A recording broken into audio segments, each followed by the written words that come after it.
Goeiemôre almal, wees gegroet in die wonderlike naam van Jesus op hierdie geseënde Dinsdagoggend.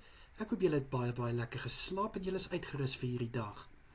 In Matteus 26 lees ons van toe Jesus en sy disippels in die tuin van Getsemane gaan bid het Jesus vir hulle gesê, waak en bid, ek gaan daaroor kan bid. En elke keer wat Jesus teruggekom het hy hulle gevind dat hulle slaap. En na die derde keer toe sê hy vir hulle, slaap, ek weet, die vlees is swak, maar die gees is sterk. En as ons ook lees in Romeine 8, lees ons ook van die vlees en die gees wat eintlik in 'n oorlog teen mekaar is. Nou kind van God, wat probeer die woord vir ons hiermee sê? Wat probeer Jesus vir ons hiermee sê? Dat ons vlees is basies 'n aardse liggaam, waarin ons gees tydelik woon. Want die dag wanneer Jesus ons kom haal, of wat ons koppe neerlê, gaan ons gees uit hierdie vleeslike liggaam uit. So, natuurlik gaan die gees sterker wees, want die gees is die een wat vir ewig lewe. Natuurlik, as jy jou hart vir God gegee het, en jy is 'n kind van God, natuurlik, dan gaan jou gees leef tot in ewigheid, maar die vlees is swak. Die vlees het sy eie begeerlikhede. Die vlees het sy eie wil. En dan natuurlik die gees het die wil van God, en die vlees het die wil van die wêreld. Nou het jy al baie keer gevoel, in die oggende staan jy op, jy voel so moeg, jy het nie krag nie, maar dan is dit asof daar iets in jou gees is, wat jou net daai krag gee, daai krag om te kan aangaan, ten spyte van jou vlees wat so moeg voel. Kind van God, dis die Heilige Gees, want die Heilige Gees is krag.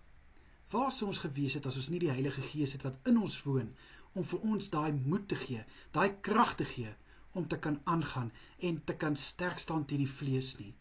Kry die vlees somtyds die oorhand? Ongelukkig ja, dit gebeur baie keer, dat die gees buig voor die vlees, wat eintlik heeltemal verkeerd is. Die vlees moet eintlik buig voor die gees, want die vlees moet eintlik onderdanig wees aan die gees. Maar wat doen ons? Ons laat baie keer toe, dat die vlees oorneem, in plaas van die gees. So kind van God, gaan ons 'n punt daarvan maak, dat ons gees die hoërhand het. Gaan ons 'n punt maak, dat die Heilige Gees ons dryf, dat die Heilige Gees ons lei, om sterk te staan teen hierdie vlees, teen hierdie begeerlikhede van die vlees, teen dinge wat die vlees wil hê, wat die gees nie kan hanteer nie, wat nie vir die gees bedoel is nie. Kan ons dit oorkom? Ja, ons kan. Want groter is God wat in ons is, as dit wat in die wêreld is.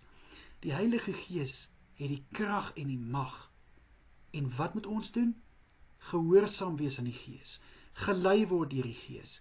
Sorg dat ons na die stem van die Gees luister, en nie na die stem van die vlees nie. My broer en suster, laat my toe om vir ons te bid. Vader, daar is soveel kere wat ons toelaat dat die vlees oorneem, in plaas van die Gees. Gee asseblief vir elkeen van ons vandag die moed en die krag en die sterkte om teen die vlees te veg, om sterk te staan teen die vlees, want die vlees gaan, maar die Gees sal vir altyd bly. Asseblief Here, in Jesus Christus naam is dit my gebed. Amen en amen. Baie dankie vir die voorreg wat ek het om vir julle hierdie woord te kan bring. Mag julle 'n baie lekker dag hê en kyk mooi na julleself. Totsiens almal.